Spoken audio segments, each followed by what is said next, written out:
about the White Sox for a second. When Yeah! do we begin? Yeah, your Chicago White Sox.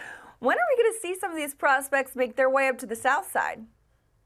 I would be surprised if you didn't see Yohan Moncada after the All-Star break. I would be shocked if we made it to the trade deadline and he wasn't playing in Chicago. There's still a few things that they would like for him to work on. And I talked with Sox GM Rick Hahn earlier this week about some of those things that they just want to make sure that he's ready. But his service time, I believe July 7th, it will not cost them a year. He's been great down in the minors. He's going to the futures game on All-Star Week. So, I mean, he's definitely impressed. Michael Kopech is someone that they're looking forward to seeing. I think that that's probably more of a September call-up for them.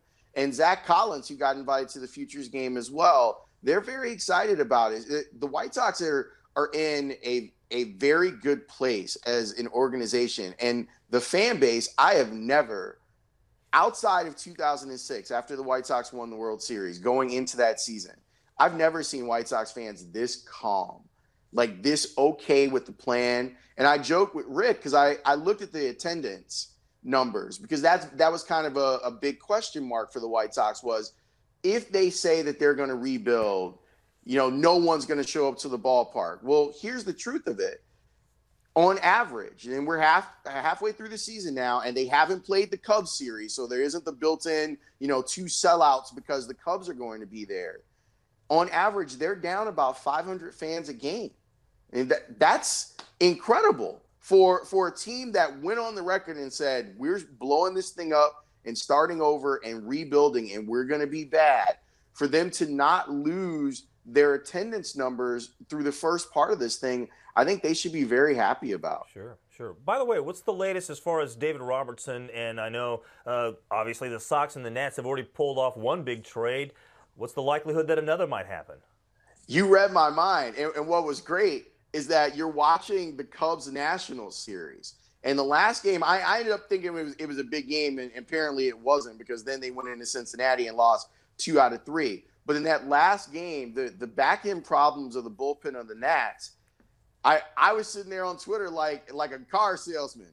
Can I interest you in a David Robertson? How do I get you in a David Robertson today? Because they could definitely use the help, and we know that the two teams have done business before. But considering the haul that the White Sox got back for Adam Eaton, I don't know if the Nats are going to be that interested.